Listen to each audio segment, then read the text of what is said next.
So hello guys, আজকে আমরা রান্না করবো লোটা শুটকি। তো চলো রান্না করা যাক। প্রথমে কড়াইয়ের মধ্যে দিয়ে নিলাম তেল। তেল দেওয়ার পরে এখানে একটু পেঁয়াজ দিয়ে নিলাম। অনেক পেঁয়াজগুলোকে একটু ভাজা ভাজা করে নিলাম। তারপর শুকনো মরিচ ছিঁড়ে দিয়ে দিব। শুকনো মরিচ দিয়ে লাড়াচাড়া করে এখন মরিচ দিয়ে দিলাম। মরিচ দিয়ে একটু লাড়াচাড়া করে দিলাম। লাড়াচাড়া করতেছি যতক্ষণ না পর্যন্ত পেঁয়াজটি লাল না হবে।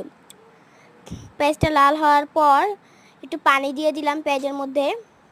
এখানে এখন পানিটাকে লাড়াচাড়া করে দিব।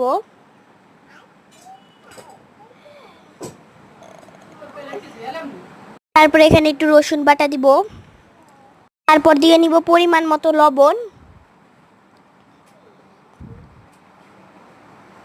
লবণ পরিমাণ মতো দিয়ে দিব। তারপরে একটু হলুদ পরিমাণ মতো দিয়ে দিব। তারপরে একটু লাড়াচাড়া করে নিব। তারপরে পরিমাণ মতন মরিচের গুঁড়ো দিয়ে দিব। তারপরে একটু লাড়াচাড়া করে নিব। মরিচের গুঁড়ো দেওয়ার পরে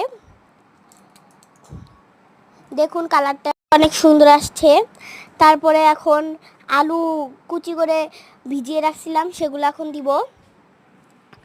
তো এখন আলুগুলো দিচ্ছি। আলুগুলো দেওয়ার পরে একটু লাড়াচাড়া করে নিব।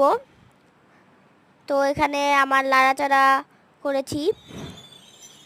লাড়াচাড়া করার পরে একটু ঢাকনা দিয়ে ধুয়ে দিলাম 10-15 মিনিটের মতো।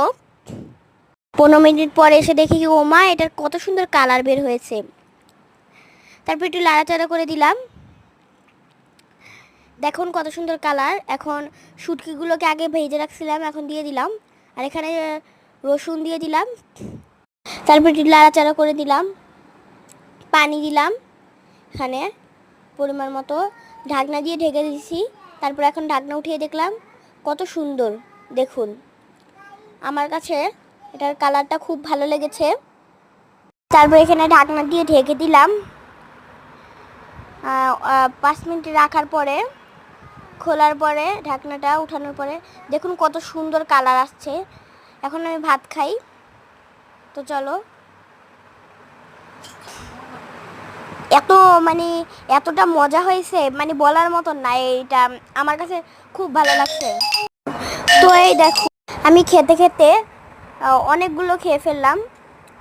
তারপরে দেখেন আমার কাছে খুব ভালো লেগেছে এই লোটা শুটকিটা। আমার আম্মু খুব সুন্দর করে রাঁধতে পারে। লোটা শুটকি ভালো লাগলে লাইক সাবস্ক্রাইব।